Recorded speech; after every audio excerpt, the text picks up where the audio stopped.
मेरे प्रिय दोस्तों, कैसे हैं आप सभी लोग। दोस्तों, मैं आज आपको डिस्ट्रीब्यूशन सिस्टम को समझाऊंगा। मतलब आपके नज़दीक में जो है जो बिजली ऑफिस है, मतलब जो सब स्टेशन है, जिसके सहायता से आपके जो घर है वहाँ तक जो सप्लाई आता है, उसको मैं समझाऊंगा कि कैसे जो बिजली ऑफिस है वहाँ से जो सप्लाई है आपके जो गली मोहल्ले में जो ट्रांसफार्मर लगा हुआ रहता है वहाँ तक आता है। फिर वो ट्रांसफार्मर उस सप्लाई को स्टेप डाउन करके आपके जो घरों के सामने से जो इलेक्ट्रिक पोल गुजरता है उसकी सहायता से आप सप्लाई को कैसे ले पाते हैं। साथ ही वैसे ही जो इंडस्ट्रीज़ के लिए भी किया जाता है, मतलब जो इंडस्ट्रीज़ होती है उसके लिए भी जो सप्लाई है बिजली ऑफिस के थ्रू से ही आता है। तो ये सब ओवरऑल ये कैसे होता है। साथ ही दोस्तों, आप सुनते होंगे कि हाई टेंशन लाइन, लो टेंशन लाइन, तो मैं इस वीडियो में उसके बारे में बताऊंगा कि एक्चुअल में हाई टेंशन लाइन, लो टेंशन लाइन होता क्या चीज़ है। तो इस वीडियो को आप आखिरी तक देखते रहिए, जिससे आपकी अंडरस्टैंडिंग बढ़ेगी कि एक्चुअल में डिस्ट्रीब्यूशन सिस्टम में काम क्या होता है और ये पूरे चीज़ को कैसे परफॉर्म करते हैं। तो चलिए इस वीडियो को शुरू करते हैं। नमस्कार दोस्तों, मैं धनंजय गिरी गोस्वामी, आप सभी का हमारे चैनल इंजीनियर्स गुरु में हार्दिक स्वागत है। चलिए इस वीडियो को शुरू करते हैं।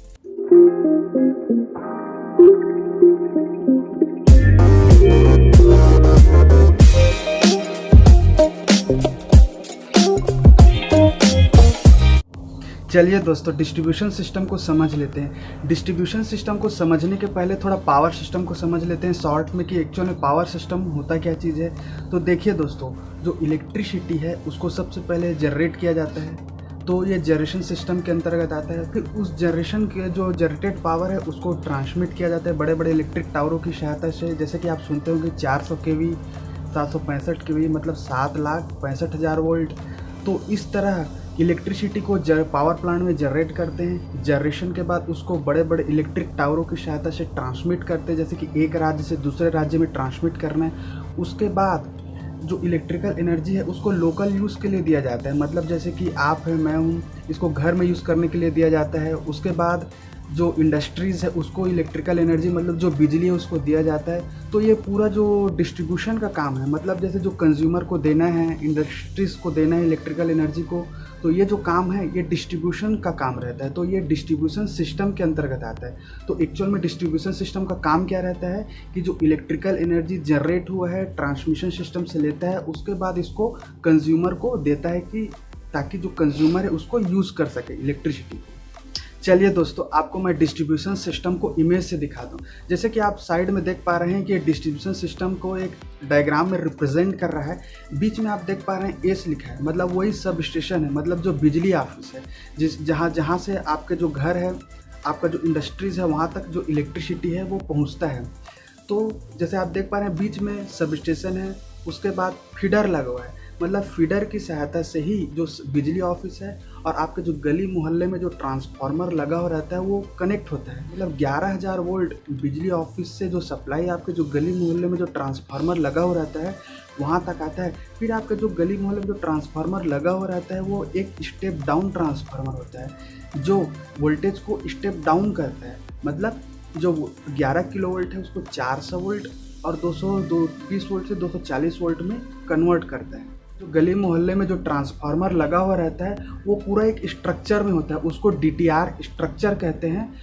और इसका जो इनपुट साइड है, जैसे कि मैं बताया कि वो बिजली ऑफिस से सप्लाई आता है, मतलब 11,000 वोल्ट उस DTR स्ट्रक्चर में आता है। उसके बाद 400 वोल्ट और 220 से 240 वोल्ट आउटपुट जाता है। मतलब इस DTR स्ट्रक्चर का जो इनपुट साइड है उसको हम HT लाइन बोलते हैं, मतलब हाई टेंशन लाइन। मतलब हाई टेंशन लाइन जो है वो 11,000 वोल्ट के बाद का होता है। उसके बाद हमारे जो घर के सामने से जो पोल गुजरता है, जैसे जो आप देखते होंगे PCC पोल या आयरन पोल, जिससे हम सप्लाई को लेते हैं, वो LT लाइन बोलते हैं, मतलब वो लो टेंशन लाइन के अंतर्गत आता है। चलिए दोस्तों, मैं आपको डिस्ट्रीब्यूशन सिस्टम को समझाता हूँ कि कैसे जो बिजली ऑफिस है वो हमारे गली मोहल्ले में या इंडस्ट्री में इलेक्ट्रिसिटी, मतलब जो बिजली है उसको सप्लाई कैसे करता है। चलिए इसको समझाने के पहले मैं आपको एक पावर सिस्टम का एक ओवरव्यू दे देता हूँ। देखिए, जैसे कि आप देख पा रहे हैं ये पावर प्लांट है, यहाँ इलेक्ट्रिसिटी का जनरेशन होता है, मतलब यहाँ विद्युत यहाँ पर उत्पादित हुआ, उसके बाद उसको स्टेप अप ट्रांसफार्मर की सहायता से हाई वोल्टेज में कन्वर्ट करके बड़े बड़े इलेक्ट्रिक टावरों की सहायता से, जैसे कि आप देख पा रहे हैं, उसको एक जगह से दूसरे जगह लंबी दूरी तय करवाते हैं। उसके बाद स्टेप डाउन ट्रांसफार्मर की सहायता से उसको हम लो वोल्टेज में कन्वर्ट करते हैं। मतलब यहाँ से अब आता है हमारा जो डिस्ट्रीब्यूशन सेंटर है। मतलब अपने को क्या करना है कि जो इलेक्ट्रिसिटी जनरेट करके जो ट्रांसमिट किए हैं उसको अपने को डिस्ट्रीब्यूट करना है। तो इसके लिए हमारे पास हमारे जो घर है, हमारा जो इंडस्ट्री, उसके नज़दीक में एक सब स्टेशन आता है। वो सब स्टेशन ही जो बिजली ऑफिस होता है, वही जो सब स्टेशन है वो विद्युत को कंज्यूमर को या इंडस्ट्रीज़ को डायरेक्ट कनेक्ट करता है। तो दोस्तों ये जो आप सब स्टेशन देख रहे हैं, मतलब यही बिजली ऑफिस होता है। तो ये जो बिजली ऑफिस है वहाँ ट्रांसफार्मर, पावर ट्रांसफार्मर यूज़ किया जाता है। वो पावर ट्रांसफार्मर जो 33 किलोवोल्ट का जो इनपुट सप्लाई है उसको 11 किलोवोल्ट में कन्वर्ट कर देता है। मतलब जो बिजली ऑफिस का जो ट्रांसफार्मर हो रहता है वो एक स्टेप डाउन ट्रांसफार्मर है। और जनरली जैसे कि हम जानते हैं कि जो पावर ट्रांसफार्मर का जो रेटिंग है वो केवीए या एमवीए में रहता है। मतलब जो पावर ट्रांसफार्मर जनरली जो बिजली ऑफिस में यूज़ करते हैं वो 5 एमवीए या 3.5 एमवीए का जनरली हम यूज़ करते हैं। तो जैसे कि आप देख पा रही हैं जो बिजली ऑफिस है और जो हमारे गली मोहल्ले में जो ट्रांसफार्मर लगा हुआ रहता है उसको कनेक्ट करने के लिए जो कंडक्टर यूज़ होता है उसको हम फीडर कहते हैं। मतलब जो बिजली ऑफिस है और हमारे जो गली मोहल्ले में जो ट्रांसफार्मर लगा हुआ रहता है उसको जिस वायर से कनेक्ट करते हैं उसको हम फीडर कहते हैं। जनरली जो फीडर है इसमें जो सप्लाई रहता है वो 11 केवी का सप्लाई रहता है। मतलब जो बिजली ऑफिस है वो हमारे जो गली मोहल्ले में जो ट्रांसफार्मर लगा हुआ रहता है उसमें 11,000 वोल्ट का सप्लाई वो वहाँ से भेजता है। इसी को हम HT लाइन बोलते हैं, मतलब हाई टेंशन लाइन बोलते हैं। उसके बाद ये जो ट्रांसफार्मर है हमारे जो गली मोहल्ले में लगा हुआ रहता है ये इसको हम DTR स्ट्रक्चर बोलते हैं। ये जो ट्रांसफार्मर ये भी एक स्टेप डाउन डिस्ट्रीब्यूशन ट्रांसफार्मर होता है। ये उस 11,000 वोल्ट को 400 वोल्ट और 220 से 240 वोल्ट में कन्वर्ट कर देता है। इसी जो आप ट्रांसफार्मर देख रहे हैं इसी के बाद जो आउटपुट रहता है वही जो वायर जो कंडक्टर है वो हमारे घरों के सामने से जो कंक्रीट का जो मतलब जो सीमेंट पोल है या जो आयरन पोल है उसकी सहायता से पूरा गली मोहल्ले में फैला हुआ रहता है और उसी की सहायता से हम अपने घरों में सप्लाई को लेते हैं। तो ये जो ट्रांसफार्मर है हमारे जो गली मोहल्ले में लगा हुआ रहता है उसके बाहर साइड में, मतलब जो आउटपुट साइड में जितने भी जो वायर्स कंडक्टर यूज़ किया जाता है उसको हम LT कनेक्शन बोलते हैं, मतलब लो टेंशन वायर कहते हैं। जो जैसे हम अपने घर के सामने से जो पोल गुजरा हुआ रहता है जहाँ से हम अपने घर में सप्लाई को लेते हैं वो एक्चुअल में LT लाइन रहता है, मतलब वो लो टेंशन लाइन रहता है जिसमें 400 वोल्ट या 220 से 240 वोल्ट का सप्लाई रहता है। जनरली आप अपने बिजली बिल जो भरते हैं या जो आपके पास जो रिसिप्ट आता होगा उसमें आप जनरली देखते हो कि आपके बिजली बिल में लिखा रहता है LT कनेक्शन, मतलब लो टेंशन कनेक्शन। यदि आप सिंगल फेस या 3 फेस सप्लाई लिए हैं, एक अलग अलग कंज्यूमर आता है। एक स्मॉल कंज्यूमर मतलब छोटा कंज्यूमर है जो एक पर्टिकुलर वो लोड बेसिस में रहता है। यदि आप छोटे कंज्यूमर हैं तो आपको केवल एक्टिव पावर का ही पैसा देना पड़ता है। यदि आप बड़े कंज्यूमर जैसे इंडस्ट्रीज़ है उनको एक्टिव पावर के साथ साथ रिएक्टिव पावर का भी पैसा देना पड़ता है, उसके साथ उनको पावर फैक्टर को भी मेंटेन करना पड़ता है, ये अलग बात है। अभी हम डिस्ट्रीब्यूशन सिस्टम को समझ लेते हैं। तो ये जो ट्रांसफार्मर है DTR स्ट्रक्चर उसके आउटपुट साइड में 400 वोल्ट और 220 से 240 वोल्ट का सप्लाई रहता है। जनरली दोस्तों आप सुनते होंगे single phase supply, 3 phase supply. तो जो सिंगल फेज सप्लाई होता है उसमें 220 से 240 वोल्ट का सप्लाई रहता है और जो 3 फेज सप्लाई है उसमें 400 वोल्ट का सप्लाई रहता है। तो जैसे जो DTR स्ट्रक्चर है उसमें जो डिस्ट्रीब्यूशन ट्रांसफार्मर रहता है, जो डिस्ट्रीब्यूशन ट्रांसफार्मर है उसके इनपुट साइड में 3 कंडक्टर, मतलब जो बिजली ऑफिस जो फीडर आता है उसमें 3 वायर रहता है। 3 वायर मतलब 3 फेज सप्लाई। उसके बाद ये ट्रांसफार्मर जो DTR स्ट्रक्चर है उसके आउटपुट साइड में 4 वायर रहता है, मतलब 3 वायर जो है फेस का रहता है और 1 वायर जो है न्यूट्रल वायर रहता है। मतलब हमारे गली मोहल्ले में जो ट्रांसफार्मर है वहीं से ही हमारे घरों में जो न्यूट्रल वायर है वो ट्रांसफार्मर से निकला हुआ ही न्यूट्रल वायर रहता है और जो ट्रांसफार्मर का जो न्यूट्रल वायर है वो उसी DTR स्ट्रक्चर के पास ही पाइप अर्थिंग किया जाता है, मतलब वो अर्थ से कनेक्टेड रहता है। तो यहीं से ही सिंगल फेस बनता है। मतलब जो न्यूट्रल वायर है उसको मतलब जनरली ताकि आम आदमी जान सके इसके लिए न्यूट्रल वायर को जो जैसे आप देखते होंगे जो इलेक्ट्रिकल पोल्स है, मतलब जो सीमेंट पोल है या आयरन पोल है तो जो सबसे नीचे का जो कंडक्टर रहता है वो न्यूट्रल वायर रहता है। उसके बाद उसके ऊपर जो 3 वायर रहता है वो फेस का वायर रहता है, मतलब वही 3 फेस लाइन है।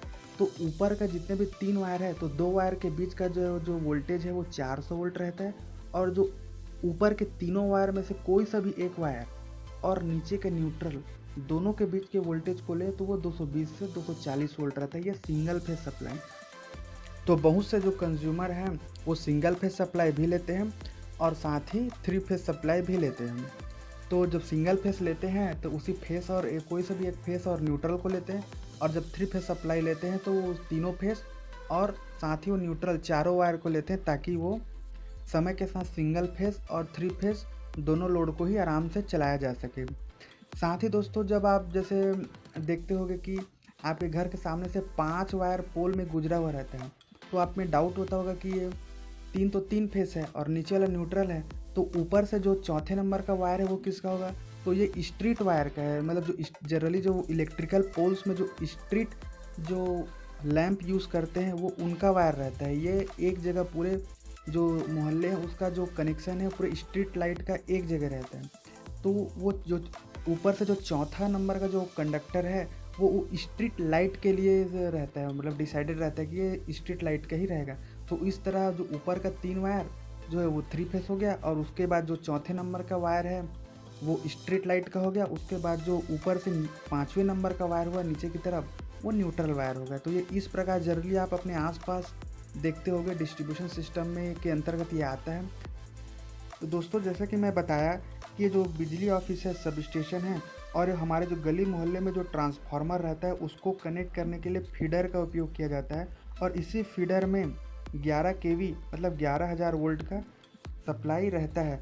उस पे मतलब जो हमारे गली मोहल्ले में जो ट्रांसफार्मर लगा हुआ रहता है उसके बाद जो सप्लाई आता है वो LT लाइन रहता है, मतलब लो टेंशन वाला लाइन रहता है, जिसमें 400 वोल्ट 220 से 240 वोल्ट का 3 फेस और सिंगल फेस सप्लाई रहता है। तो जो हमारे गली मोहल्ले में जो ट्रांसफार्मर लगा हुआ है उसके बाद जो पोल आता है जिसमें वायर कनेक्टेड रहता है, मतलब जिससे हम सप्लाई को अपने घरों में लेते हैं, वो डिस्ट्रीब्यूटर कहलाता है। मतलब वही डिस्ट्रीब्यूट करता है, मतलब पूरे मोहल्ले में डिस्ट्रीब्यूट करता है सप्लाई को। उस ट्रांसफार्मर जो हमारे गली मोहल्ले में ट्रांसफार्मर है उसके बाद जितना भी पोल्स है, सीमेंट का पोल आप देखते हैं, वो डिस्ट्रीब्यूटर कहलाता है, क्योंकि वही तो डायरेक्ट कंज्यूमर को जोड़ता है इलेक्ट्रिकल सप्लाई की सहायता देने के लिए। उसके बाद वही जो डिस्ट्रीब्यूटर है और जो घर, उन दोनों को जो कनेक्ट करता है केबल। जैसे आप देखते होंगे कि जो आपके घर के सामने इलेक्ट्रिकल पोल है, मतलब जो सीमेंट का पोल है, तो वहाँ से सप्लाई को अपने घर में लेने के लिए जो कंडक्टर जो वायर यूज़ करते हैं वो सर्विस मेंस कहलाता है। मतलब जो पोल है सीमेंट का पोल, वहाँ से लेकर जो हमारे जो घर के सामने जो एनर्जी मीटर है, जहाँ से बिजली बिल को नोट करने के लिए आके नोट करते हैं, उसको कनेक्ट करने के लिए जो वायर यूज़ होता है उसको हम सर्विस मेंस कहते हैं। तो जैसा कि दोस्तों मैं आपको पहले ही बताया था कि जो बिजली ऑफिस है, मतलब जो सब स्टेशन है, वही जो कंज्यूमर है, छोटे कंज्यूमर है, उनको भी सप्लाई देता है। उसके साथ ही ये इंडस्ट्रीज़ को भी सप्लाई देता है। तो उसके लिए क्या रहता है, मैं आपको बताया था कि जो बिजली ऑफिस है, हमारे गली मोहल्ले में जो ट्रांसफार्मर लगा हुआ रहता है उसको कनेक्ट करने के लिए फीडर का उपयोग किया जाता है। तो उसी तरह इंडस्ट्रीज़ को भी कनेक्ट करने के लिए फीडर का ही यूज़ किया जाता है। जैसे कि कोई सब स्टेशन है, बिजली ऑफिस है, उसके आसपास 10 गांव हैं, तो 10 गांव के लिए अलग अलग 10 ट्रांसफार्मर होगा। तो उस बिजली ऑफिस से 10 फीडर निकला हुआ रहेगा जो उस गली मोहल्ले के ट्रांसफार्मर को कनेक्ट करेगा, या 4-5 जो डिस्ट्रीब्यूशन ट्रांसफार्मर को कनेक्ट करने के लिए एक सिंगल फीडर का भी यूज़ किया जा सकता है जो उसको कनेक्ट किए रहेगा। तो इस तरह जो सब स्टेशन से ही वो पूरा कनेक्शन इंडस्ट्रीज़ के लिए भी गया रहेगा। जैसे कि आप यहाँ पर देख पा रहे हैं, ये एक बिजली ऑफिस है। इस बिजली ऑफिस से एक विलेज है या एक मोहल्ला है, उसके लिए यहाँ पर से ट्रांसफार्मर यूज़ हो रहा है, जैसे कि आप यहाँ पर देखते हैं। और इसी बिजली ऑफिस से ही इस इंडस्ट्री को भी सप्लाई दिया जा रहा है। तो इंडस्ट्री को डायरेक्ट 11 केवी का सप्लाई दिया जा रहा है। इस डायग्राम से आप देख पा रहे हैं कि जैसे कि ये सब स्टेशन है, जो 33-11 केवी का यहाँ पर ट्रांसफार्मर है, और 11 केवी के सप्लाई को डायरेक्ट वो इंडस्ट्रीज़ को दे दिया रहा है। जैसे कि ये बिग कंज्यूमर है, उसको 11 केवी का सप्लाई दे दिया है। और ये बिग कंज्यूमर अपने यहाँ अलग से पावर ट्रांसफार्मर या डिस्ट्रीब्यूशन ट्रांसफार्मर अपने तरह से यूज़ कर सकता है। तो यहाँ पर तो जैसे अब ये 3 फेज सप्लाई को लिया है, अब इस जो इंडस्ट्री है उसको सिंगल फेज चाहिए, तो वहाँ पर अपना अलग से ट्रांसफार्मर रहेगा उसके पास। वहाँ से जो ट्रांसफर वहाँ से न्यूट्रल वायर निकल जाएगा, उस न्यूट्रल वायर से वो अपना सिंगल फेज सप्लाई ले लेगा। तो इस तरह जो बिजली ऑफिस है वो इंडस्ट्रीज़ को भी हैंडल करता है, साथ ही जो सामान्य नागरिकगण हैं उसके घरों में भी सप्लाई को ये प्रोवाइड करता है। अब दोस्तों मैं आपको बताता हूँ जो हमारे गली मोहल्ले में जो ट्रांसफार्मर लगा हुआ रहता है उसके बारे में। वो एक डिस्ट्रीब्यूशन ट्रांसफार्मर हो रहता है, मतलब वो 11,000 वोल्ट को 220 से 240 वोल्ट और 400 वोल्ट में कन्वर्ट करता है। जैसे कि आप इस इमेज में देख पा रहे हैं कि ये हमारे गली मोहल्ले में लगा हुआ डिस्ट्रीब्यूशन ट्रांसफार्मर ही है। ये भी 3 फेज ट्रांसफार्मर रहता है। ये इसका जो कनेक्शन है वो डेल्टा स्टार फॉर्म में रहता है, मतलब डेल्टा में 3 वायर है और स्टार में 4 वायर रह जाता है, क्योंकि जो न्यूट्रल वायर है वो अलग से निकल कर आता है। तो इसमें आप मत जाइए, मैं आपको इसका जो प्रैक्टिकल यूज़ है उसको समझा रहा हूँ। तो जैसे कि आप देख पा रहे हैं कि इस ट्रांसफार्मर मतलब ये DTR स्ट्रक्चर है, जैसे कि आप ये देख पा रहे हैं ये यही वाला ही ट्रांसफार्मर है। तो उसके आउटपुट साइड में जैसे कि आप ये ट्रांसफार्मर देख रहे हैं, उसके आउटपुट साइड में आप देख पा रहे हैं कि 4 वायर है, R, Y, B और ये ब्लैक वायर है।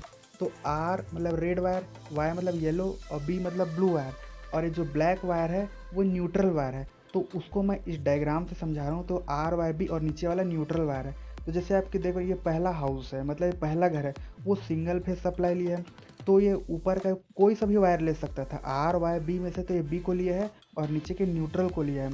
उसी तरह हाउस दूसरा है, वो भी सिंगल फेज सप्लाई लिया, वो Y से लिया है, मतलब Y फेज मतलब जो ऊपर से सेकंड वाला है और जो सबसे नीचे वाला न्यूट्रल वायर उससे लिया है। तो ये भी सिंगल फेज सप्लाई ही लिया है। उसके बाद जैसे कि आप देख पा रहे हैं ये फैक्ट्री है जो 3 फेज लोड चलाता है, तो वो 3 फेज सप्लाई लिया। तो आप इसका कनेक्शन को एकदम अच्छे से देखिए, वो RYB और न्यूट्रल चारों वायर को लिया है, ताकि वो 3 फेज सप्लाई के लिए वो अपना 3 फेज सप्लाई भी यूज़ कर सके, साथ ही वो न्यूट्रल वायर को भी लिया ताकि वो सिंगल फेज लोड को भी आसानी से चला सके। तो दोस्तों आपको ये समझ में आया होगा। चलिए दोस्तों मैं आपको वोल्टेज लेवल को थोड़ा बता देता हूँ। मैं पहले भी बता चुका हूँ लेकिन मैं अभी और आपको अच्छे से समझा देता हूँ। जैसे कि आप देख पा रहे हैं ये RYB है, तो R और Y दोनों के बीच का जो वोल्टेज है उसको लाइन वोल्टेज बोलते हैं। और जैसे Y और B दोनों फेस के बीच का जो वोल्टेज है उसको भी लाइन वोल्टेज बोलते हैं। मतलब दो फेस के बीच का जो वोल्टेज रहता है उसको लाइन वोल्टेज बोलते हैं। और ऊपर के RYB तीनों में से कोई भी एक फेस और नीचे का जो न्यूट्रल है उन दोनों के बीच का जो वोल्टेज रहता है उसको फेस वोल्टेज बोलते हैं। मतलब दो लाइन मतलब दो फेस R और Y दोनों के बीच का जो लाइन वोल्टेज रहता है वो 400 वोल्ट रहता है। और ऊपर के जो 3 वायर में से कोई सा भी एक फेस वोल्टेज और नीचे का जो न्यूट्रल वायर है उसके बीच का जो वोल्टेज रहता है वो 220 से 240 वोल्ट रहता है। एकदम आसानी से यदि समझें तो मैं बता रहा हूँ, R, Y और B 3 फेस हैं। R और Y वायर है उसके बीच 400 वोल्ट है। Y और B जो वायर रहता है 2 वायर है उसके बीच का भी वोल्टेज 400 वोल्ट रहता है। और B और R इसके बीच 400 वोल्ट रहता है। मतलब जो 3 फेस है उसमें एक दूसरे के बीच का जो वोल्टेज है वो लाइन वोल्टेज है और उसके बीच में जो वोल्टेज है वो 400 वोल्ट रहता है। और जो 3 फेस है RYB उसमें से कोई से भी एक वायर को ले लीजिए, R या Y या B। यदि R को ले रहे हैं तो R और नीचे का जो न्यूट्रल वायर है उसके बीच का जो वोल्टेज रहता है वो 220 से 240 वोल्ट रहता है। ये सिंगल फेस सप्लाई है। और तीनों फेस को ले तो हमारा 3 फेस सप्लाई हो जाता है। तो दोस्तों मुझे आशा है कि आप इस डिस्ट्रीब्यूशन सिस्टम को एकदम अच्छी तरह से समझ गए होंगे और आप ये भी समझ गए होंगे कि आखिर जो इलेक्ट्रिसिटी है, बिजली है, वो हमारे घर तक कैसे पहुंचता है या जो इंडस्ट्रीज़ है वहां तक कैसे पहुंचता है। यदि दोस्तों आपको इसमें भी कुछ डाउट हो तो आप कमेंट बॉक्स में कमेंट करके उसके बारे में आप पूछ सकते हैं, या कुछ और जानना चाहते हैं तो कमेंट बॉक्स में आप कमेंट कर दीजिए, मैं उसके संबंध में भी ज़रूर वीडियो बनाने का प्रयास करूँ। एक और पॉइंट है दोस्तों, मैंने पावर सिस्टम मतलब इलेक्ट्रिसिटी को जनरेट कैसे करते हैं, उसको ट्रांसमिट कैसे करते हैं और उसको डिस्ट्रीब्यूट के संबंध में मैं एक वीडियो बनाया हूं। तो आप उसको देखने के लिए आप डिस्क्रिप्शन बॉक्स में जाइए, लिंक अवेलेबल है, उसको जाकर आप देखिए, जिससे आपकी अंडरस्टैंडिंग और एकदम मजबूत हो जाएगी। तो दोस्तों इसी तरह के वीडियोस देखने के लिए आप हमारे चैनल इंजीनियर्स गुरु को सब्सक्राइब कर लीजिए, जो बेल आइकन है उसे प्रेस कर दीजिए ताकि आपको नोटिफिकेशन समय में मिलता रहे, तथा ये वीडियो अच्छा लगा तो इसे लाइक कर दीजिए तथा कमेंट भी कीजिए। धन्यवाद। जय हिंद।